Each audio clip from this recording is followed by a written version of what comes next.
నమస్తే అండి, welcome back to Mahi's world. వేసవి వచ్చిందంటే వడియాలు పచ్చళ్ళు మొదలవుతాయి కదండి. బిగినర్స్ కూడా ఎంతో ఈజీగా చేసుకునే బొంబాయి రవ్వ వడియాలు ఈరోజు చేసుకుందామండి. నేను పెట్టిన నెక్స్ట్ డే కొంచెం వాటర్ చిలకరించి తీస్తున్న చూడండి, వడియాలు ముక్కలేకుండా ఎంత బాగా వస్తున్నాయో. బొంబాయి రవ్వ వడియాలు పట్టడానికి ఒక గ్లాసు బొంబాయి రవ్వ తీసుకున్నాను.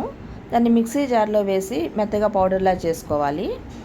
అదే మిక్సీ జార్లో మనం కారానికి సరిపోయిన ఎండుమిర్చి, అలాగే ఒక స్పూను మిరియాలు వేసి క్రష్ చేసి పక్కన పెట్టుకుంచుకోవాలండి. ఒక గ్లాసు బొంబాయి రవ్వ మనం పౌడర్గా చేసాం కదా, దానికి 2 గ్లాసులు వాటర్ వేసి ఉండలు లేకుండా బాగా కలిపి పక్కన పెట్టుకోవాలి. అలాగే ఇప్పుడు స్టవ్ మీద గిన్నె పెట్టి వెడల్పాటి గిన్నె పెట్టుకోవాలండి. దానికి 6 గ్లాసులు నీళ్లు పోసి మరిగించుకోవాలండి. సాల్ట్ సరిపోను వేసుకోవాలి. ఇప్పుడు ముందు మనం కలిపి పెట్టుకున్న పిండి ఉంది కదండి, అది పోసేప్పుడు మళ్ళీ బాగా కలుపుకొని మరుగుతున్న దానిలో వేసి కలుపుతూ ఉండాలి.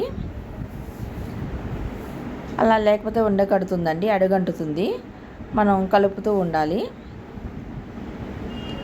అది కూడా కొంచెం కన్సిస్టెన్సీ మారుతుంది కదా, అది ఉడకట మనకు తెలుస్తుంది. చిక్కబడుతుంది చూసారా. ఇలా చిక్కబడిన తర్వాత మనం ముందు చేసి పెట్టుకున్న మిర్చి ఫ్లేక్స్ ఉన్నాయి కదండి, అవి మిరియాలు, అలాగే ఒక 2 స్పూన్లు జీలకర్ర వేసి బాగా కలుపుకోవాలి. అది ముందే వేస్తే కలర్ చేంజ్ అవుతుందండి, చివరిలో వేసుకోవాలి. మొత్తం అంతా బాగా కలుపుకొని కొంతసేపు అలా ఉంచి స్టవ్ ఆఫ్ చేసేసుకోవాలి. ఇప్పుడు ఆరిన తర్వాత వడియాలుగా వేసుకుంటున్నానండి. నేను ప్లాస్టిక్ షీట్ మీద వేస్తున్నాను, అందుకని చెప్పి బాగా ఆరిన తర్వాత వేసానండి. నెక్స్ట్ డే తీసి ఫ్రై చేశాను. ఎంత బాగా పొంగుతున్నాయో చూసారు కదా. దీంట్లో ఇంకా సగ్గుబియ్యం అది కూడా ఇంకేం వేయలేదు, పొట్టి బొంబాయి రవ్వనే. ఇది చేసుకోవడం చాలా ఈజీనండి, చాలా వడియాలు అవుతాయి ఒక గ్లాసు రవ్వకి. ఇది ఆయిల్ కూడా ఎక్కువ పీల్చుకోలేదండి.